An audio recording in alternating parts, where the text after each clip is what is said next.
ভালো কাজ নিয়ে আসবো অ্যান্ড কথা দিচ্ছি যে ভালো কাজ নিয়েই আসবো। And মাঝে মাঝে মাঝে আপনাকে ফেসবুকে অনেক প্রতিবাদী শেয়ার পাওয়া যায়। জীবনে কি এরকম হয় নাকি? প্রতিবাদী ডেফিনেটলি ব্যক্তিগত জীবনে প্রতিবাদী না হলে তো ফেসবুকে আর ওটা লিখতে পারতাম না।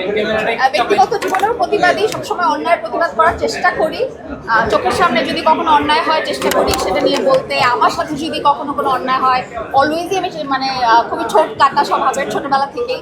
তো সবসময় চেষ্টা থাকে যে কিছু একটা বলি, মানে নিজের জায়গা থেকে। আমি তো একজন অ্যাক্টর, সো একজন অ্যাক্টরের জায়গা থেকে আমাদের আসলে একটা দায়বদ্ধতা থাকে যে কোনো অন্যায় দেখলে বা কোনো খারাপ কিছু দেখলে বা যেটা হওয়া উচিত না ওইটা নিয়ে কিছু বলা। আমরা যদি চুপ করে থাকি তাহলে 8-10 জন যারা আমাদেরকে ফলো করে তারা কি শিখবে?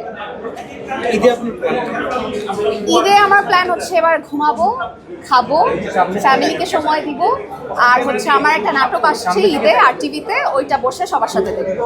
ছোটবেলার স্মৃতি মনে পড়ে কিনা? হ্যাঁ, কেন মনে পড়বে না? ছোটবেলার ঈদ আর বড়বেলার ঈদ তো অনেক ডিফারেন্স। আগে তো সালামি নিতাম, এখন সালামি দেওয়া লাগে, বাট দুইটাই দুই রকম। মানে বড়টাও মজা, ছোটটাও মজা, বাট আমার মনে হয় সালামি দেওয়া থেকে নিতে মনে হয় বেশি ভালো লাগে। নানুদের দাদুদের যে সালামি দেওয়া, এই স্মৃতি মনে পড়ে?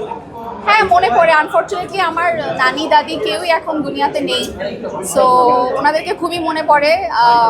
ওনারা লুকিয়ে লুকিয়ে অনেক টাকা দিত ছোটবেলায় চকলেট কেনার জন্য, আইসক্রিম কেনার জন্য। সো ছোটবেলার ওই মেমোরিগুলো মনে পড়লে মানে খারাপই লাগে। ওনারা বেঁচে থাকলে হয়তো আরো ভালো হতো। এখন বড় হয়ে যদি দেখতো যে তার নাতনি এত ভালো কাজ করছে, মানুষ চেনে, এটা দেখলে হয়তো ওনারা অনেক খুশি হতো। ওয়ালটন আবারও মিলিনিয়ার অফারে ওয়ালটন ফ্রিজ কিনে আপনিও হয়ে যেতে পারেন মিলিয়নিয়ার। মিলিনিয়ার ছড়াছড়ি দেশ জুড়ে, এটা শুধু ওয়ালটেনই পারে।